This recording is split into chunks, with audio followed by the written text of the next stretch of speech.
வேறு ஆப்ஷன் யார் போகலாம் அப்படின்னு பேசணும். இப்போ பிரசாந்த் அப்படின்னு பேசணும், விஜய் பிரசாந்த்னு.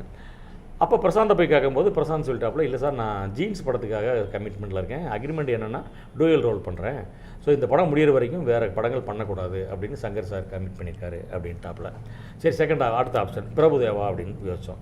பிரபுதேவாட்ட போனாக்கா ஒரு ஹீரோ நடித்து தூக்கப்பட்டு அந்த கதாபாத்திரத்தில் நான் ரீப்ளேஸ் ஆக மாட்டேன், அது எனக்கு பிடிக்காது அப்படின்ட்டாப்புல. சரி, ஓகே, அடுத்து என்ன பண்ணலாம் அப்படின்னு யோசிச்சு கடைசியில் வந்து யுகேந்திரன் வரைக்கும் வந்தோம்.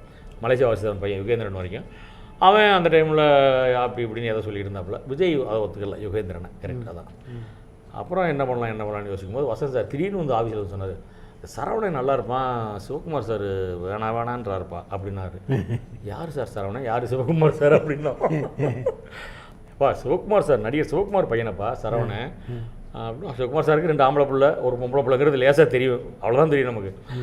அப்போ என்ன சார் சொல்கிறீங்க அப்படின்னா, சூப்பராக இருப்பான் ஆள். நான் ஆக்சுவலாக போன படத்துக்கே நான் கேட்டேன், நீபாதி நான்பதுக்கே கேட்டேன், அவர் சினிமாவில் எனக்கு வேணான்னு சொல்லிட்டாரு. அப்போ சூர்யா ஒரு கார்மெண்ட்ஸ் கம்பெனியில் வேலை பார்த்துட்டு இருந்தாப்புல. ஆமாம், அம்பத்தூர் கார்மெண்ட் கம்பெனி. அவர் பிகாமோ இதை முடிச்சுட்டு லயோலாவில் வேலை பார்த்துட்டு இருந்தாப்புல. அப்போ கேட்டேன், முடியாதுன்றாரு. அப்புறம் ஹாசினி மேடத்தில் சொன்னாங்க. ஹாசினி மேடமும் வசந்த் சாரும் போய் சிவகுமார் சார்கிட்ட பேசினாங்க வீட்டில் போயிட்டு. அப்போ சிவகுமார் சார் ஆஃபீஸில் வந்து மணி சாரை பார்த்து பேசினார். ஏதோ ஒரு கன்க்ளூஷனுக்கு வந்துட்டு சரி ஓகே நடிக்கலாம். விஜயும் இதுக்கு அப்போஸ் பண்ணவே இல்லை, ஓகேன்ட்டார். ஏன்னா விஜயும் அவரும் லயோலா ஃப்ரெண்ட்ஸ், ஒன்றா படித்தவங்க. ஸோ அந்த ஃப்ரெண்டுங்கிற முறையில் அவர் விஜய்க்கு அவர் மேலே ஒரு பாசம், சூர்யாவுக்கு மேலே. அப்போ சரவணன் பேர். அப்போ ஓகேன்ட்டாங்க. அப்போ சூர்யா வந்தாப்புல ஆஃபீஸுக்கு வந்து வசந்த் சாரை பார்த்தாரு, எங்களை எல்லாம் பார்த்தாப்புல.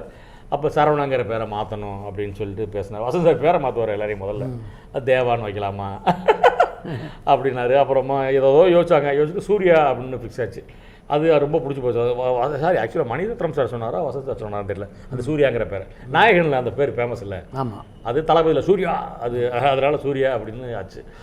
அப்போ சூர்யான்னு முடிச்சிடும். அப்புறமா விஜய் சூர்யா அப்படின்னு மாறிச்சு தான் நேருக்கு நேர் பண்ணோம்.